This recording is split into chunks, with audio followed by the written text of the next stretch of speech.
Tiernan, it's good to be able to catch up at Inver Park, and since we've last been here, quite a lot has changed. First thing is you've added to the squad with Josh Robinson's signing. How pleased are you to get that over the line? Absolutely delighted. Major signing for us, and we're delighted with Josh that he chose Larne. I know there's a lot of clubs interested, and we met him, and he was delighted to come on board with what we're doing and where we're going.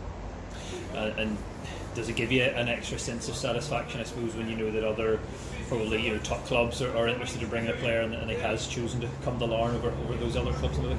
Yeah, I think that speaks volumes for us as a club now, and when you're meeting the players and talking to them about what your plans are, and we talk a lot, as you know, about the journey and coming on the journey, and this is a big signing for us.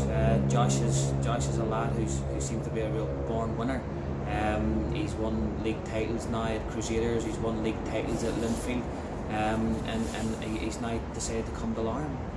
We're first season into the Premiership, or almost a complete full season into the Premiership. Do you notice a difference when you go to talk to players, maybe in terms of how they view the club, or how seriously that they might take Larne as a force in the league? Well, I think the proof's in the pudding, and that because I know that Josh was talking to, as I say, two other big clubs in Northern Ireland.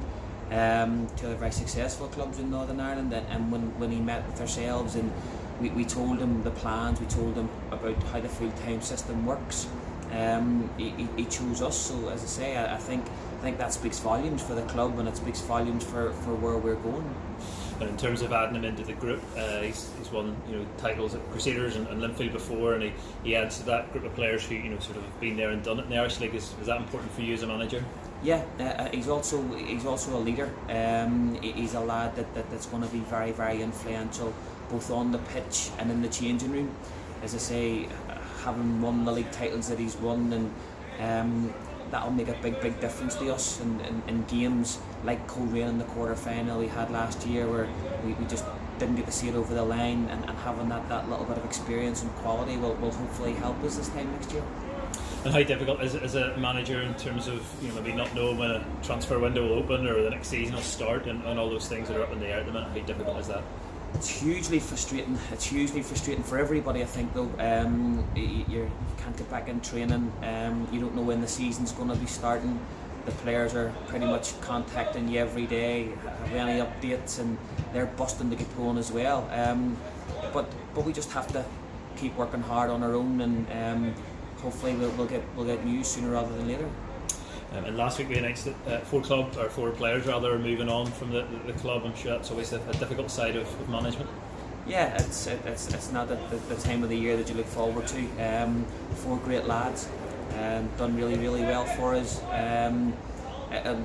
Unfortunately, we talk a lot about trying to develop and trying to build, and we wanted to strengthen, and I think that the lads just need to go out and play. Definitely four good players. There's no problem them getting clubs, and I think they'll go on and have big careers. We were just going in a different direction at this stage. I'm sure at some stage, whenever you're able to, you'd like to, if not maybe kind of replace necessarily players, but you'd look to add to the squad. Yeah, we'll definitely look to build this year. We'll definitely look to strengthen. We've identified areas that we would like to improve and add. We haven't necessarily identified the players at this stage, but we're out actively looking on a daily basis. And now the season has been sort of officially brought to an end. How do you reflect on things? How do you reflect on sort of last season as a whole? I think probably that word frustration again. We would have loved to have seen where the last 7 games would have taken us. I think we had 6 or 7 wins on the bounce. We were showing real momentum. We were starting to play some really good football. We were stopping conceding goals, and I would have loved to have seen how those last 7 games and where those last 7 games might have brought us. And the challenge, I suppose, is whenever a new season starts to try to carry that momentum into it. The momentum that we'd built in sort of 2020. Yeah, we knew this year was always going to be difficult. We knew that we had players coming into the Premiership for the first time. We had players going to away grounds for the first time, weren't sure what they were getting. And I think as the season went on, it showed that once they started to settle, once they started to understand the league, get that familiarity of away grounds. I think you've seen the big difference on the pitch, and we really did start to show momentum. We really did start playing some really good football. And as I say, it was hugely frustrating that it ended the way it did.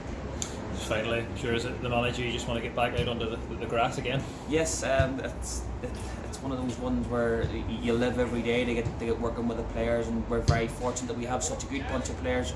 And when it gets taken away from you, it's difficult. And I think everybody's in the same boat at the club. As I say, the players are on the phone on a daily basis. They just want to get back on the grass also. So I think that sets us up, and I'm looking forward to that first session where they get to air all their frustration of 14 weeks of lockdown and get on the pitch. Finally, I'm sure you would acknowledge Kenny's contribution over the summer and during these times. You know, just how difficult things have been, but he's been very hands-on and keeping things moving forward. Yeah, but as I say, I'm used to that with Kenny anyway. I would speak to Kenny on a daily basis.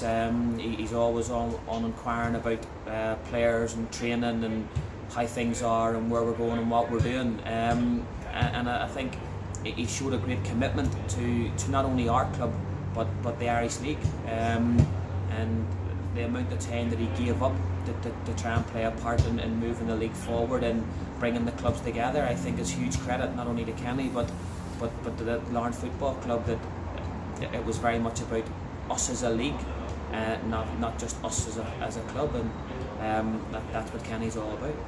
Super, thank you.